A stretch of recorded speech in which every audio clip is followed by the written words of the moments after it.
BJP के उम्मीदवार प्रवीण जोशी आगे चल रही हैं।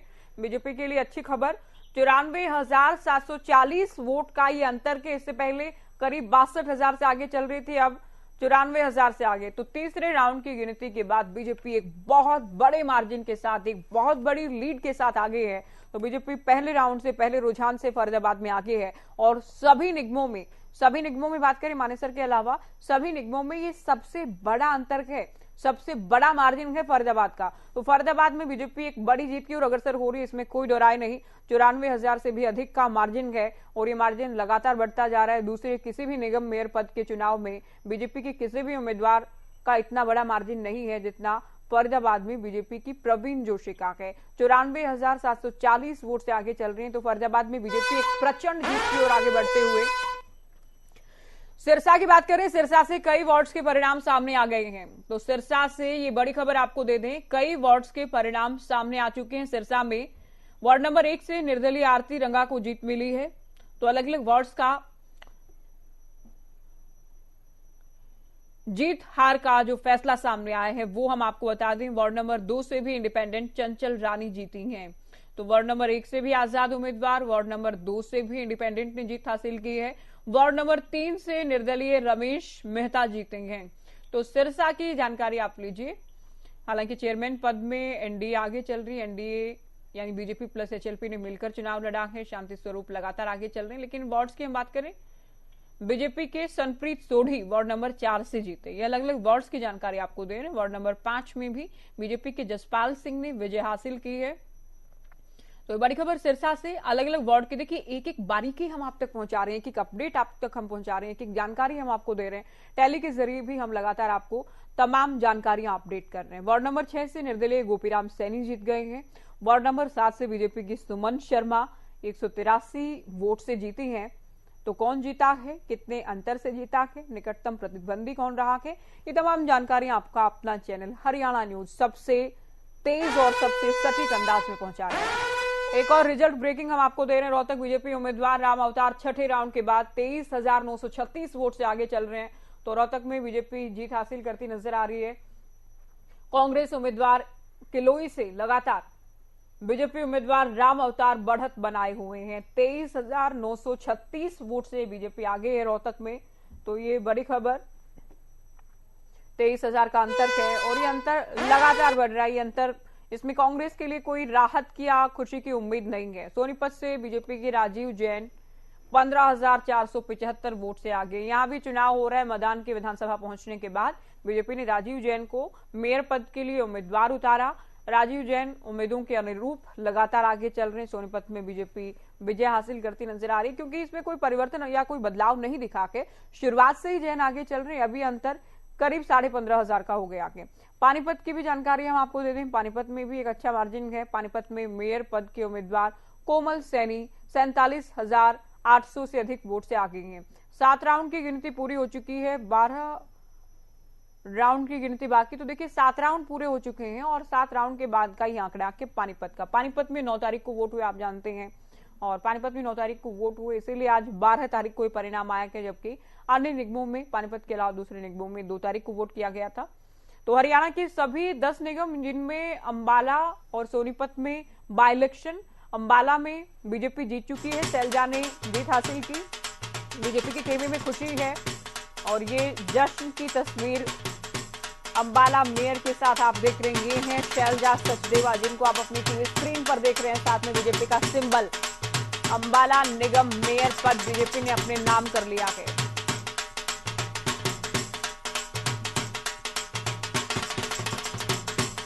तो शैलजा सचदेवा जीती है अंबाला से। पहला निगम है अंबाला जहां सभी राउंड की काउंटिंग पूरी हुई और सबसे पहले परिणाम आया है। महिला उम्मीदवार सचदेवा, शैलजा सचदेवा कांग्रेस के अमीषा चावला को मात देते हुए 20,000 से अधिक के मार्जिन से जीती हैं। चलिए हम अपने मेहमानों का रुख करते हैं। हमारे साथ पंकज बेनीवाल बीजेपी प्रवक्ता पहले से जुड़े थे, अनुसूरा इनेलू प्रवक्ता जुड़ गई हैं और सुखबीर तंवर कांग्रेस से प्रवक्ता हमारे साथ जुड़ गए हैं। मैं कांग्रेस का रिएक्शन जरूर लूंगी क्योंकि काफी देर के बाद कांग्रेस प्रवक्ता हमारे साथ जुड़े हैं। तंवर जी, कैसे देख रहे हैं अब तक के रुझान को? अंबाला निगम का परिणाम भी आ चुका है और मानेसर के अलावा बाकी सभी निगम में बीजेपी आगे चल रही है एक अच्छे अंतर के साथ। मानेसर में भी आप लोगों के लिए कोई उम्मीद की किरण नहीं है, वहां भी पहले नंबर पर इंडिपेंडेंट है। मुकाबला बीजेपी और इंडिपेंडेंट के बीच है। आप इस प्रश्न का उत्तर दीजिएगा। उससे पहले एक बड़ी खबर हम आपको बता दें, इंद्रीय अध्यक्ष पद पर निर्दलीय उम्मीदवार की जीत हो गई है। तो ये बड़ी खबर आपको करनाल से हम दे दें, इंद्रीय अध्यक्ष पद पर इंडिपेंडेंट ने बाजी मार ली है। निर्दलीय उम्मीदवार राकेश कुमार 950 वोट से जीते। तो निर्दलीय उम्मीदवार राकेश कुमार ने 950 वोट से जीत हासिल की है। इंद्रीय अध्यक्ष पद को लेकर ये बड़ी खबर आपको दे रहे हैं। साथ साथ टेली पर आप निगाहें जरूर बनाए रखिएगा, क्योंकि बेहद महत्वपूर्ण जानकारी हम पूरी स्क्रीन पर, आप पूरी स्क्रीन को देख रहे हैं, टेली के माध्यम से दे रहे हैं। स्क्रीन के ऊपरी हिस्से पर आप नगर निगम का टोटल आंकड़ा देख रहे हैं। 10 में से 9 पर बीजेपी आगे है, 1 पर इंडिपेंडेंट है, एक ये है मानेसर। दूसरा नगर परिषद चेयरमैन के लिए देख रहे हैं, टोटल 5 में से 4 पर बीजेपी आगे है। बाकी जैसे ही कोई रुझान या परिणाम सामने आता है वो भी हम आपको बताएंगे। मेयर के लिए हम आपको बता रहे हैं उम्मीदवारों की तस्वीर के साथ, कौन आगे है कौन पीछे है, अंतर कितना है, रुझान क्या कह रहे हैं। और साथ ही एक हिस्से में आप ये भी देख रहे हैं, चेयरमैन को लेकर हम जानकारी दे रहे हैं कि नगर परिषद चेयरमैन के रुझान क्या बयां कर रहे हैं, क्या कह रहे हैं। इतना ही नहीं, नगर परिषद के अलग अलग वार्ड्स और नगर पालिका अध्यक्ष की जानकारी भी हम आपको टेली के माध्यम से दे रहे हैं। तो इंद्री से बड़ी खबर बताई। तंवर जी, सवाल मेरा, मुकाबले में नहीं है आप लोग, कहां कमी रही और कैसे इन रुझान को आप देख रहे हैं? ज्योति जी, भारतीय लोकतंत्र और चुनाव प्रक्रिया संक्रमण काल से गुजर रही है। दुनिया के सर्वशक्तिमान देश संयुक्त राज्य अमेरिका के राष्ट्रपति डोनाल्ड ट्रंप ने जिस प्रकार से आदरणीय मोदी जी के सामने चुनाव प्रबंधन के लिए पैसा देने की बात कही और जिस तरह से भारतीय जनता पार्टी के नेताओं ने उसमें कांग्रेस को लपेटने का प्रयास किया, इसको देश विदेश सबने देखा। इसके अलावा एक और बड़ी खबर है तंवर जी, माफी के साथ आपको रोक रही हूँ क्योंकि लगातार ये सिलसिला जारी रहेगा। मानेसर में 5वें राउंड की काउंटिंग पूरी हो चुकी है। मानेसर में हम देखते हैं क्या रहता है इस बार 5वें राउंड के बाद। तो मानेसर में इंद्रजीत यादव लगातार आगे हैं और 5वें राउंड की काउंटिंग के बाद भी डॉक्टर इंद्रजीत यादव, जो कि आजाद उम्मीदवार हैं, लगातार अपनी बढ़त बनाए हुए हैं। तो इंद्रजीत यादव लगातार आगे चल रही है। 5वें राउंड के बाद ये बढ़त देखिए बढ़ी है, यह आंकड़ा बढ़ा हुआ है। 4979 वोट से आगे हैं, 4979, 4979 वोट से आगे चल रही है यादव। तो मानेसर में 5वें राउंड की काउंटिंग के बाद आगे चल रही है इंडिपेंडेंट उम्मीदवार। तो यहां थोड़ा अंतर है, बाकी सभी 9 निगम के अलावा यहाँ बदलाव ये है, यहाँ कुछ अलग दरअसल मैं इसे कहूंगी कि यहाँ बीजेपी दूसरे नंबर पर है, बाकी सभी निगम में बीजेपी आगे है। और अंबाला में रिजल्ट आ चुका है, अंबाला में सचदेवा जीत चुकी है 20,000 से अधिक वोट से। आप ये कह रहे हैं संक्रमण काल है सुखबीर जी, लेकिन कब तक मैंडेट को नकारते रहेंगे? विधानसभा चुनाव परिणाम को अभी तक स्वीकार नहीं कर पाए हैं, एक और हार का सामना आप लोगों को करना पड़ा। एक बार मुझे अवसर दें पूरा।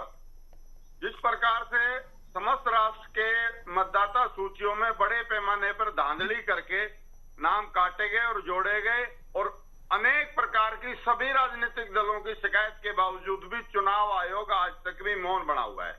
इसके अलावा जो चुनाव आयोग से नई और पुरानी सूची उपलब्ध कराने का अनुरोध किया गया, उसमें चुनाव आयोग अभी भी आनाकानी कर रहा है। इसके अलावा हरियाणा में जो वीवीपैट के बारे में सुप्रीम कोर्ट ने निर्णय दिया सूचना देने के लिए, उस पे भी जिस प्रकार से चुनाव आयोग ने बदलाव करके नियमों में सूचना नहीं दी। ये मैं आपको उदाहरण बता रहा हूं। और आपके इसी नगर निगम के चुनाव का सोनीपत के बयापुर गांव का क्या था, ये किसकी जिम्मेदारी है? क्या इन सारे विषयों से जो लोकतंत्र और चुनाव आयोग है उस पर कोई प्रश्न चिन्ह पैदा नहीं होता? इसके अलावा जो आज जिस प्रकार का कम मतदान हुआ है स्थानीय निकाय में, उससे एक बात सिद्ध होती है कि भारत और प्रदेश की जनता का लोग। करनाल में बीजेपी की रेणुबाला गुप्ता करीब 18,351 वोट से आगे चल रही। रेणुबाला गुप्ता तीसरी बार मेयर पद की ओर जीत की ओर अग्रसर होते हुए पहले इंडिपेंडेंट फिर बीजेपी से जीती और अब फिर से बीजेपी के सिंबल पर मैदान में है। तो रेणुबाला गुप्ता शुरुआत से आगे हैं और इस लीड को 18,351 पर ले गई हैं। तो 18,351 वोट से रेणुबाला गुप्ता कांग्रेस से आगे चल रही करनाल में।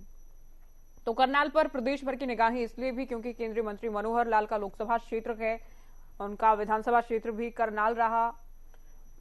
पूर्व मुख्यमंत्री रहते हुए और सीएम नायब सैनी, जिनको आज हरियाणा के सीएम के तौर पर पूरा 1 साल हो गया कि 12 मार्च को हरियाणा के सीएम बने और पहला बाई इलेक्शन भी सीएम रहते हुए पहली बार विधायक भी करनाल से बने। तो करनाल में बीजेपी फिर से एक बार जीत की ओर, क्योंकि रेणु बाला गुप्ता शुरुआत से आगे चल रही है, 18,351 वोट से गुप्ता आगे चल रही है। तो करनाल में भी बीजेपी विजय की ओर आगे बढ़ते हुए। तो ये बड़ी खबर करनाल से आपको दी। सभी निगमों से जुड़ी जानकारी हम आपको दे रहे हैं। अंबाला में देखिए, एक बार फटाफट फिर से आपको बता दें, अंबाला भी परिणाम सामने आ चुका है। शैलजा सचदेवा जीती है, अमीषा चावला को 20,487 वोटों से मात दी है। मानेसर में इंडिपेंडेंट उम्मीदवार डॉक्टर इंद्रजीत यादव आगे चल रही है। उसके अलावा बाकी सभी निगमों में, क्योंकि अंबाला में बीजेपी ऑलरेडी जीत चुकी है, बाकी सभी 8 निगम में बीजेपी के उम्मीदवार आगे चल रहे हैं और सबसे बड़ा मार्जिन फरीदाबाद में है बीजेपी उम्मीदवार के पास। सिरसा से भी जानकारी हम आपको दे दें, सिरसा में 7वें राउंड की गिनती पूरी हो चुकी है। तो सिरसा में 7वें चरण का वोट काउंट हो चुका है, मतगणना हो चुकी है। एनडीए चेयरमैन पद के उम्मीदवार वीर शांति स्वरूप 7,382 वोट से आगे हैं। तो सिरसा में एनडीए उम्मीदवार जीत की ओर आगे बढ़ते हुए 7 राउंड पूरे हो चुके हैं। सिरसा में 7वें राउंड की गिनती के बाद भी लगातार शांति स्वरूप आगे चल रहे हैं। ये रुझान इस बात की ओर इशारा कर रहे हैं कि एनडीए यहां भी जीत हासिल करने वाली है। एनडीए यानी एनडीए के घटक दल BJP plus HLP, BJP plus Halopa यहां पर मिलकर चुनाव लड़ रहे थे। आप जानते हैं वीर शांति स्वरूप 7 राउंड पूरे हो जाने के बाद भी लगातार आगे चल रहे हैं। तो पूरे दमखम के साथ चुनाव प्रचार किया गया, जनता के मुद्दों को समझा गया, जनता के मुद्दों को सुना गया, जनता के मुद्दों को लेकर लोगों के बीच गए बीजेपी और एचएलपी नेता। और उसी के परिणाम स्वरूप आप कह सकते हैं पहले राउंड से लेकर, पहले रुझान से लेकर 7वें राउंड तक लगातार शांति स्वरूप कांग्रेस से आगे चल रहे हैं। तो 7 राउंड पूरे हो चुके हैं और 7 राउंड के वोट काउंट के बाद लगातार सिरसा की हम बात कर रहे थे, एनडीए उम्मीदवार आगे चल रहे हैं। गुरुग्राम की बात करेंगे, गुरुग्राम में बीजेपी की राजरानी मल्होत्रा 78,238 वोट से आगे हैं। चौथे राउंड के बाद का ये आंकड़ा है, चौथे राउंड के बाद राजरानी मल्होत्रा भारी बढ़त से आगे हैं। तो भारी बढ़त से हम कह रहे हैं फरीदाबाद की बात करें, हालांकि राउंड कितने काउंट हुए उसमें अलग अलग निगमों में अंतर के, लेकिन 4 राउंड के बाद एक ये बड़ा अंतर है। गुरुग्राम में राजरानी 78,238 वोट से आगे चल रही है कांग्रेस से। गुरुग्राम से बड़ी खबर आपको दी हमारे विशेष संवाददाता रवि जांगड़ा इस वक्त भिवानी से हमारे साथ जुड़ गए हैं। रवि, आपके पास आते हैं इससे पहले एक रिजल्ट ब्रेकिंग हम अपने दर्शकों को दे दें। फरीदाबाद में एक बहुत बड़े अंतर के साथ बीजेपी आगे है। 1,18,656 वोट से बीजेपी की प्रवीण जोशी आगे हैं, सबसे बड़ा मार्जिन अब तक। चौथे राउंड के बाद है ये, चौथे राउंड की गिनती के बाद प्रवीण जोशी बहुत बड़े मार्जिन या सबसे बड़े मार्जिन में कहूंगी इसे, सबसे बड़े मार्जिन के साथ बीजेपी फरीदाबाद में आगे है। तो बीजेपी एक प्रचंड जीत की और एक बड़ी जीत की और एक बड़ी विजय की ओर फरीदाबाद में आगे बढ़ते हुए प्रवीण जोशी 1,18,000 से भी ज्यादा की मार्जिन के साथ आगे चल रही है। 4 राउंड अभी हुए हैं, बाकी राउंड भी आप जानते हैं बचे हैं। तो ये अंतर बहुत बड़ा होने वाला है, ये आप बखूबी समझ सकते हैं। तो फरीदाबाद से बड़ी खबर आपको दी, फरीदाबाद में सबसे बड़ा अंतर है। फरीदाबाद के बाद गुरुग्राम में भी काफी बड़ा मार्जिन है। गुरुग्राम के बाद हम बात करते हैं पानीपत में भी एक बड़ा अंतर है, करनाल में भी मार्जिन के बड़े मार्जिन के साथ, उधर सोनीपत में भी, रोहतक में भी, हर जगह बीजेपी आगे चल रही है। अंबाला में जीत चुकी है, मानेसर में इंडिपेंडेंट उम्मीदवार यादव लगातार आगे चल रही है। तो फरीदाबाद से बड़ी खबर बीजेपी के लिए, सबसे अच्छी खबर फरीदाबाद से ही सामने आ रही है। ये